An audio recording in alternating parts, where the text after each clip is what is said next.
Sahabat, selamat datang kembali di acara Difabel Bisa Berkarya. Kalau misalnya ngomongin soal ibu, itu salah satu kunci surga kita gitu ya, seperti apa yang diungkapkan oleh Rasulullah. Dan aku rasa ya, menjadi seorang ibu itu tidak mudah. Makanya untuk wanita di seluruh dunia, terima kasih sudah menjadi ibu untuk anak-anaknya.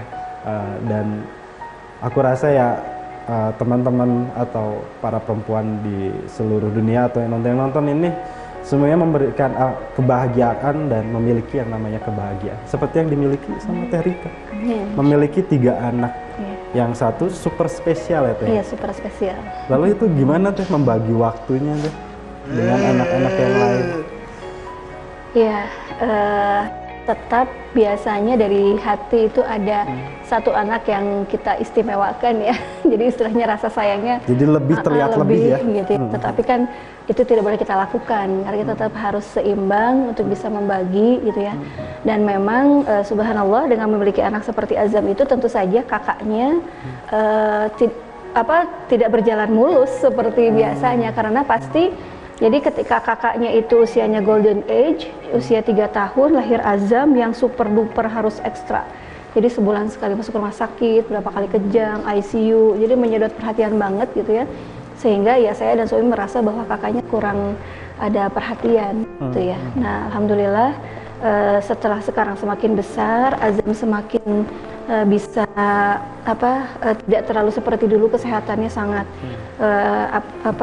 membaik spesial ya sekarang membaik. Nah sekarang Allah memberikan kesempatan kita untuk bonding sama semua anak, sama kakaknya, sama adiknya, sama Azam.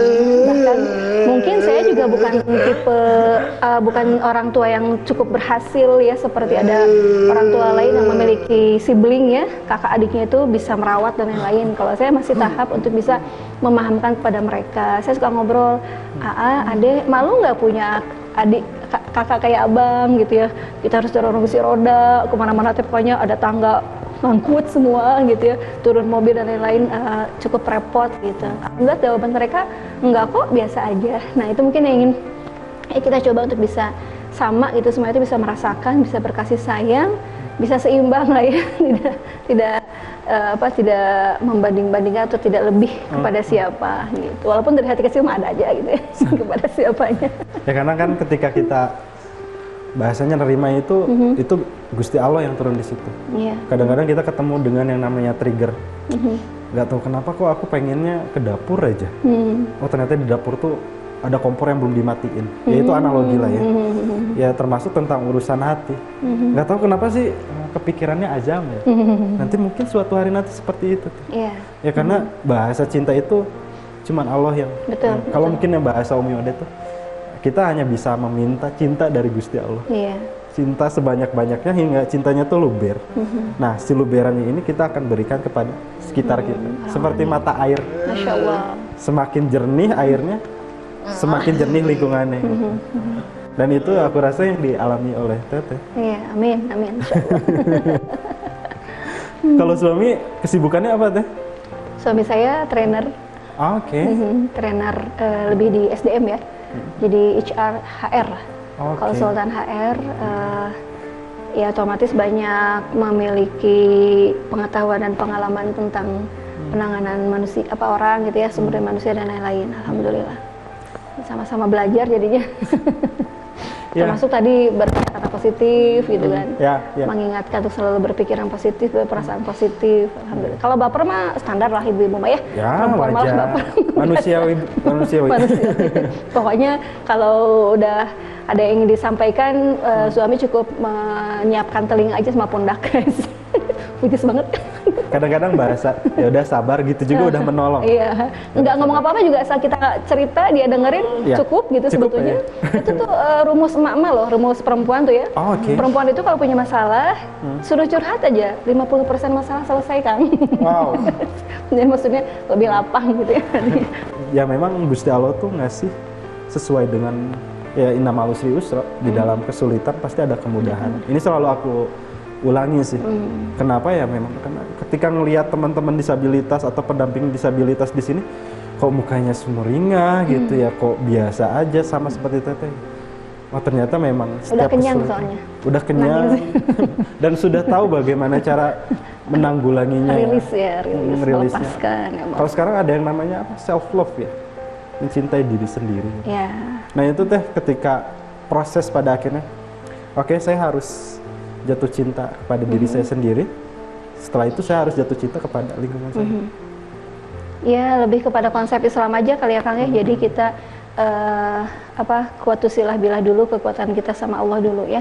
Kemudian kita hablum minanasnya gitu.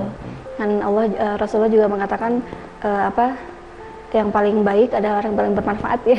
Gitu. Jadi dan manfaat yang terdekat ya, nggak usah jauh-jauh gitu kan, yang terdekat dulu gitu. Jadi kita sekarang pandangan kita sama anak-anak, sama suami itu bukan, walaupun ada kekurangannya, kesel, marah mungkin ada, tapi lebih dominan tuh rasa cintanya, rasa sayangnya gitu. Cintanya, sayangnya. Iya, dan itu ketika mendominasi kemarahan kita, kekecewaan kita, kekesalan kita, insya Allah bisa bukan diredam ya, tapi bisa mengalir nanti, hilang gitu kan, istilahnya tercampur dengan cinta, dengan sayang begitu luar biasa. Ya itu kan bahasa mengalir itu bahasa cinta Iya, ya Teh. betul.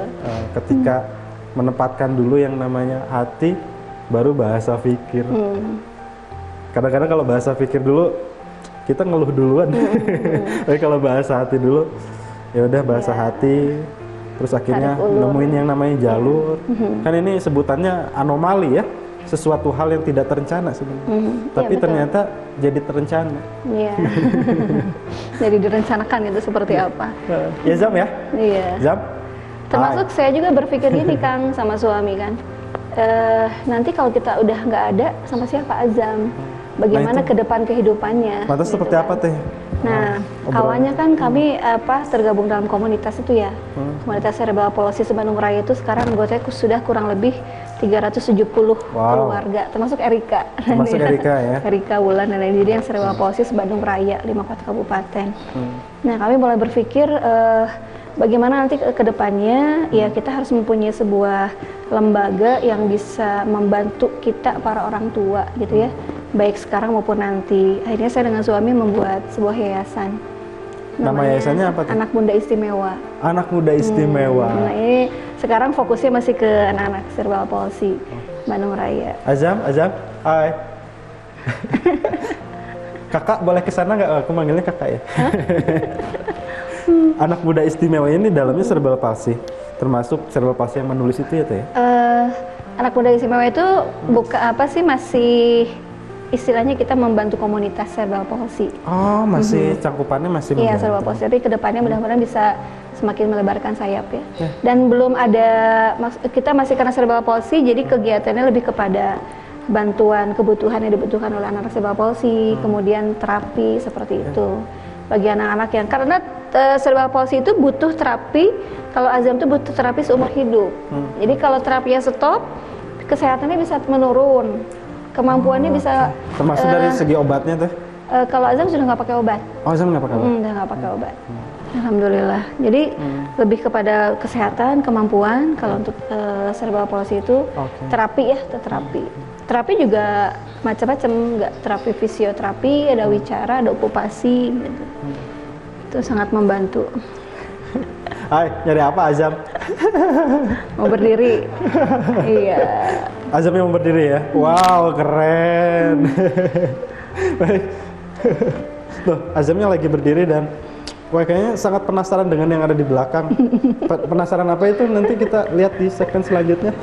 Sahabat tetap tonton acara Difabel Bisa Berkarya.